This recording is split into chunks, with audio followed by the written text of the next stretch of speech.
Juninho, acho que o Juninho se precipitou, né? Mas essa negociação do Benítez, ela é uma negociação complexa, é uma negociação que envolve 3 clubes, ela envolve Goiás, envolve América e envolve Independiente da Argentina. Então, eu só posso falar que o Benítez é atleta do Goiás ou algo desse tipo no momento que todas as partes tiverem assinado o contrato e que todo mundo estiver contente com aquilo que se resolveu. Todas as partes, atleta e todos os clubes.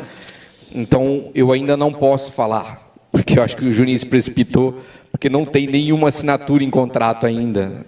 E isso a gente deve dar o start a partir de segunda-feira, se tudo caminhar da forma como eu acredito. Já tem muitos dias que a gente vem conversando sobre essa vinda. É um atleta que a gente entende, nós discutimos isso internamente por diversas vezes, é um atleta que a gente entende que tem um refino técnico que vai nos ajudar muito, né? Um médio característico mesmo, daquilo que a gente procura. O atleta já trabalhou com o professor Mancini, teve uma grande sequência com ele, se eu não me engano, 22 jogos contigo, acho que eu não 22 jogos seguidos. A gente sabe que é um atleta que nós temos que fisicamente prepará-lo de uma melhor forma, mas ainda a negociação não tem um desfecho ainda, então eu prefiro me limitar aqui, mas espero que a gente essa semana consiga finalizar. Além do Benítez, vocês já têm alguma outra negociação também mais avançada para o mês de junho? E uma outra pergunta: o que está acontecendo com o Goiás nesse início de Campeonato Brasileiro 2025 é muito semelhante ao que aconteceu em 2024. Você que estava aqui, que tipo de lição ficou do ano passado para que não possa se repetir agora e o Goiás conseguiu seu objetivo no final? Além do Benítez, tem sim outros atletas que nós já estamos conversando. Eu já venho trabalhando essa janela já tem um bom tempo. Eu não sou aquele perfil de executivo que deixa para a última hora ou que vamos ver o que vai aparecer. Acho que nós estamos buscando melhorar o nosso elenco, que eu sempre falo que, na minha opinião, já é muito qualificado. Tanto é que os números do campeonato mostram até aqui, né? Mas é óbvio que, como o professor falou, existem lesões, existem cartões, existe uma série de situações que podem acontecer ao longo de 38 rodadas. Nós estamos apenas na 7ª, né? Então, tem outros atletas, sim, que nós já estamos conversando. Eu só não posso me adiantar porque são atletas empregados, né? Então, é ruim falar sobre isso, né? A janela ainda tem alguns dias para abertura. Em relação ao ano passado, até o Fernando acabou de me mostrar aqui, na verdade, desde 2018 são os melhores números do Goiás em Série B do Campeonato Brasileiro. Então, são 16 pontos. Nessa rodada, o ano passado, nós tínhamos 14. Também foi um bom começo, o ano passado. E o que ficou de lição do ano passado foi aquela oscilação na metade do campeonato, ali, passando ali, acho que da 11ª rodada, se eu não me engano, realmente nós passamos a perder alguns jogos que não poderia ter perdido. Mas hoje, com a experiência do professor Mancini, a experiência da comissão técnica, o elenco como está, eu sinto um amadurecimento muito importante que talvez eu não via no início do ano passado, apesar de também achar que o trabalho foi muito bem feito, né? Foi uma pena tudo que aconteceu, mas eu vejo nós muito mais sólidos, muito mais preparados em 2025. O elenco está com uma energia, quem vive o dia a dia do Goiás está sentindo isso, a nossa energia do dia a dia, tudo aquilo que a gente tem construído tem sido muito positiva e está convergindo com os resultados. A gente espera manter isso. A gente tem que manter, porque o campeonato é muito longo. Lucas, boa noite. Só por favor, voltando à colocação do Caio. Você disse, da forma que está caminhando a negociação, da forma que ela está desenhada, o Benítez está saindo de graça do América Mineiro e, de fato, vem para o Goiás por produtividade. E a outra colocação é Zé Hugo, né, e o DG. os jogadores, os empresários já foram comunicados que no Goiás não jogarão mais? Bom, vou começar pela última. No Goiás não existe jogador afastado.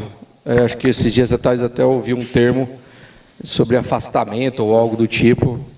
Não existe isso. Os atletas treinam normalmente. São dois atletas que, mesmo não estando vindo para os jogos, eles não diminuíram o ritmo de treino.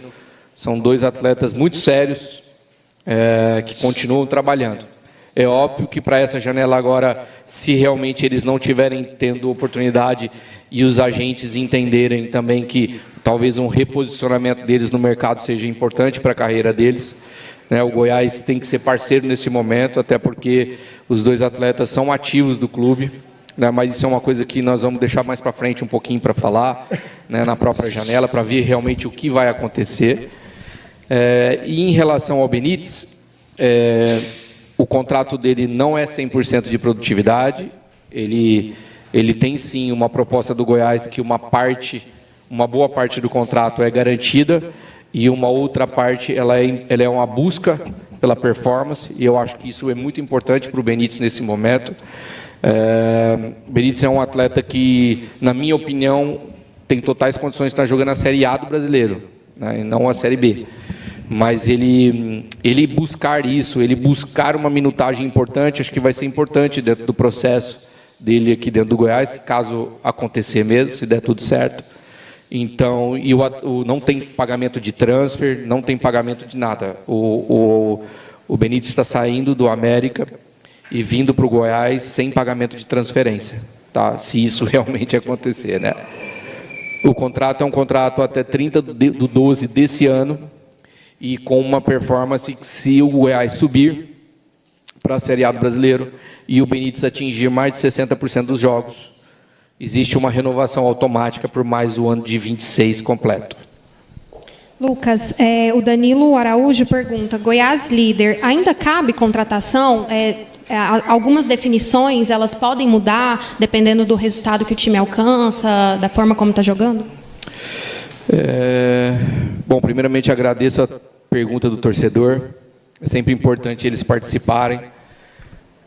O Goiás ele tem que estar atento ao mercado, atento à janela.